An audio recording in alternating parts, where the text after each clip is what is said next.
So, ladies and gentlemen, good morning.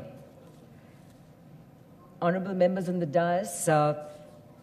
Chidambaram, it's a delight to have you here in person. We're here for a very important subject, the area of research and development in our country. And looking at where we stand today, there's clearly a lot that needs to be done. So, what are the facts as we see them now?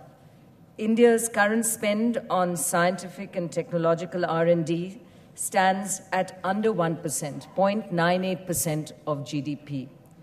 Our research output stands at 3.5% of global research output.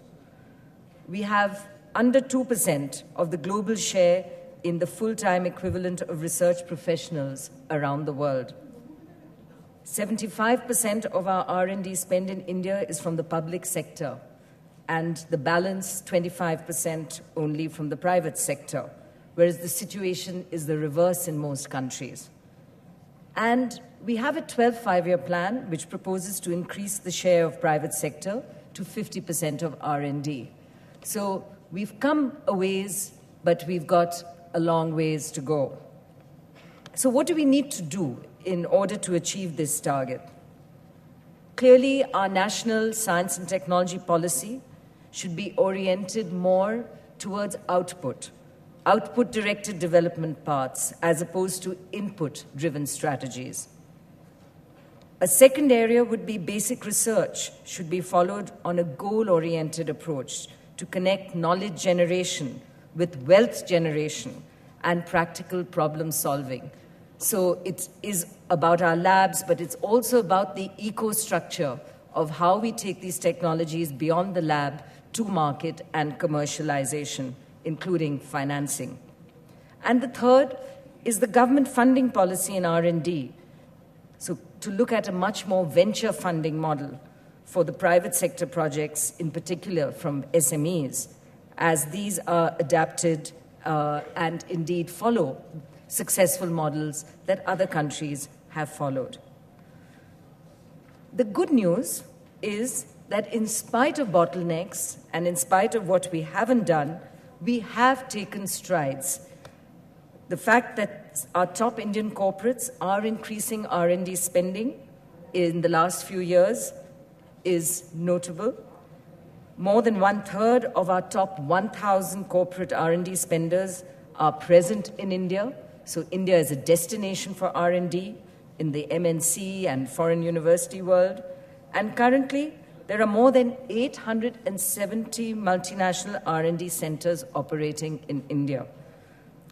Offshore engineering R&D services market in India is expected to reach 45 billion by 2020 and create over 1 million jobs. So the potential, again, is enormous.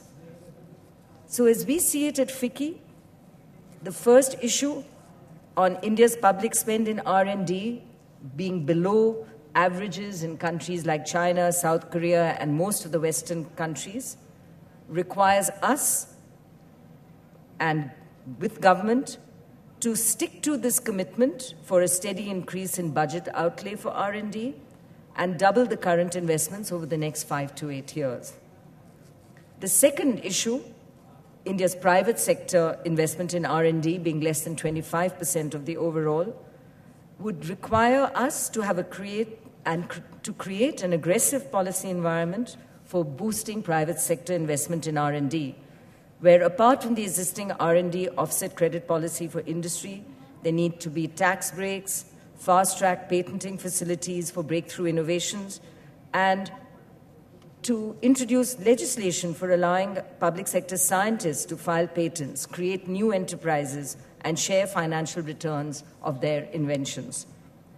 And the third area, which is the considerable lack in industry, academia, public lab linkages in the R&D ecosystem, which is leading to some of the low competitiveness, what we need to do is introduce structured platforms for open collaboration between all R&D stakeholders under different S&T sectors, facilitating research exchange from academia and public labs to industry and vice versa, so that the synergy of public, private, and basic applied R&D happens. So the ecosystem for R&D is what we have to work on. We know we have the skills, we know we have the capability. And it is with these thoughts that I would like to welcome all of you here today, experts, all of you, each in your own field, to, I hope, arrive at the conclusions which will inform what FICCI will do in order to move forward on this agenda. Thank you.